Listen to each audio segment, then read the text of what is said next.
So I'm going to start off by recording in our hi-hats at a 97 tempo.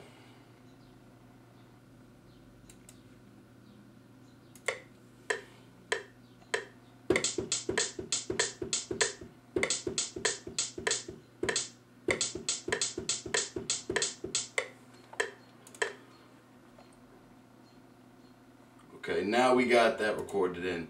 We'll go back and we'll play it back. Drop the metronome off. Play back the hi-hat pattern.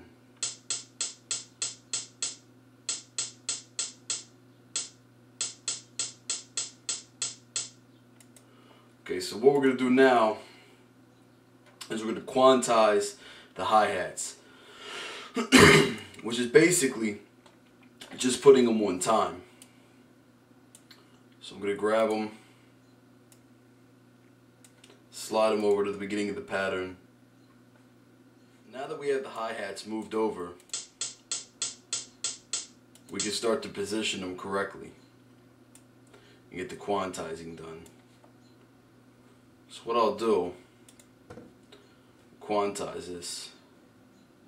So go up here to my tools, quantize.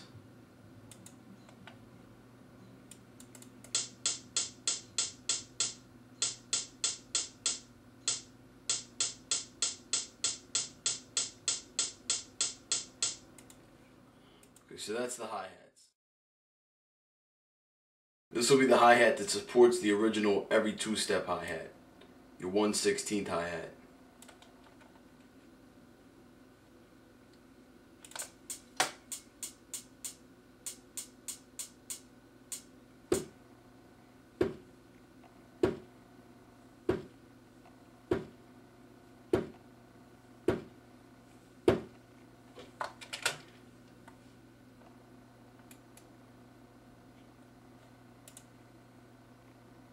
Okay, so now that that hi-hat's in, you get something like this.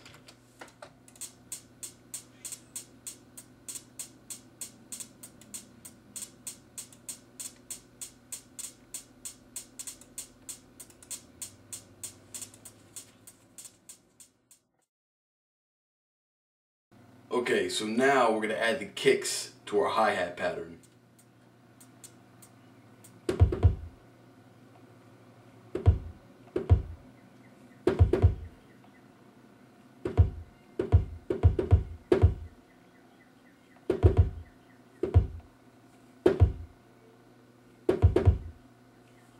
Okay, now that we have our kicks, we're going to go back and we're going to resequence the kicks and quantize them. Okay, so now that we have our hi-hat and we also got our kick in, we're going to add the snare drum. I already picked the snare that I liked. So what I'll do is bring it over to the sound bank, drop it in.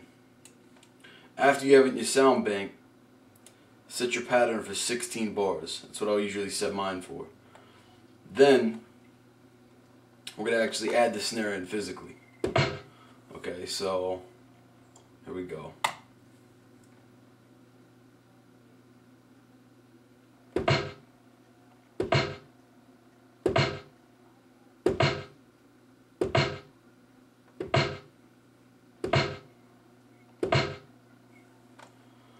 Okay.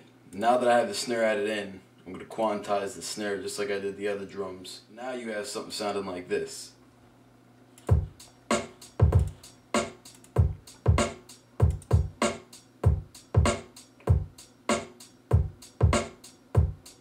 Now that snare needs to be brought down, so I'll just drop the pitch on it.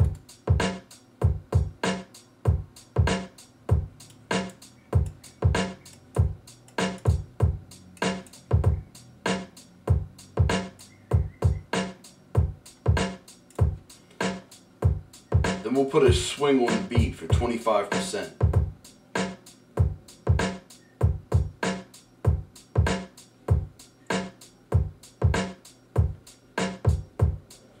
Now we have our basic drum loop.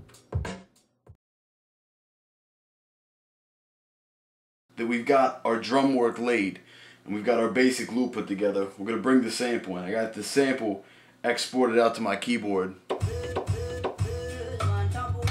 So what I'm going to do, I'm going to play the drum loop back, and I'm going to record the sample over the drums. I'm going to let the loop play out one full time so I can get the timing perfect.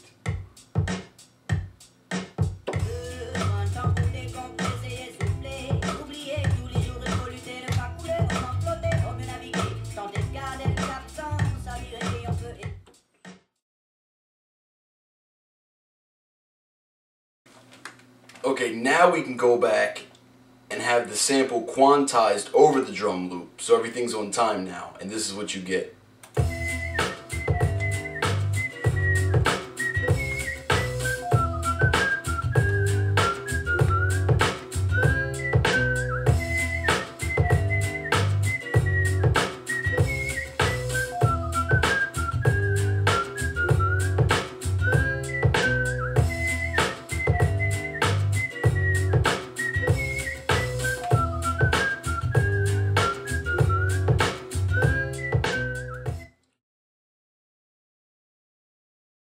Okay, and we've also got the change up for the sample done too.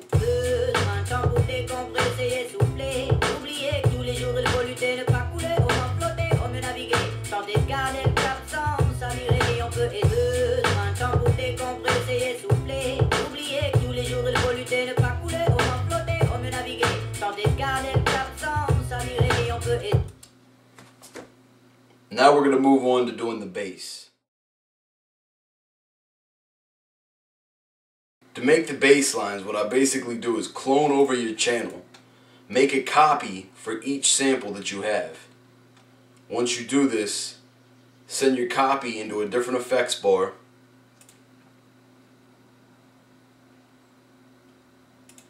Copy the sample itself, note for note, keep it in the same note, same pitch, everything. Once you have the copy in, send it to your effects mixer. Now that you have it in the mixer, you put a parametric EQ on it. Drop your 8000 frequency, your 5000, your 3000, your 1500 all the way down. Bring the 500 almost all the way down, but maybe a tenth of the way up. Then raise up your 50 and your 250 all the way up. Maybe 10% down. Now when you play it back, you should have your bass line a lot more emphasized now.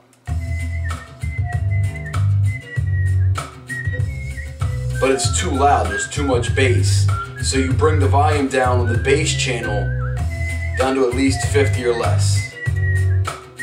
In this case, we'll do 35.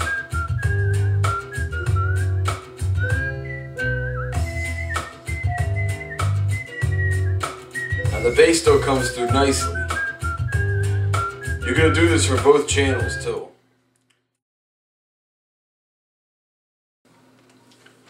Okay, the way I usually format my beats is I'll have the sample play for 4 bars in the intro. Then the drums will drop in. Then it'll hit the hook for 2 bars. Then back into the main verse for 4 again. And then it repeats. So we're just going to sequence this out. Make sure everything's timed right.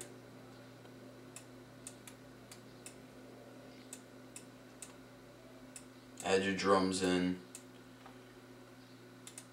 And then after your 3rd verse hook, you still want to play the verse sample for about 30 to 40 seconds after, so you can fade it out and add samples to the end if you choose.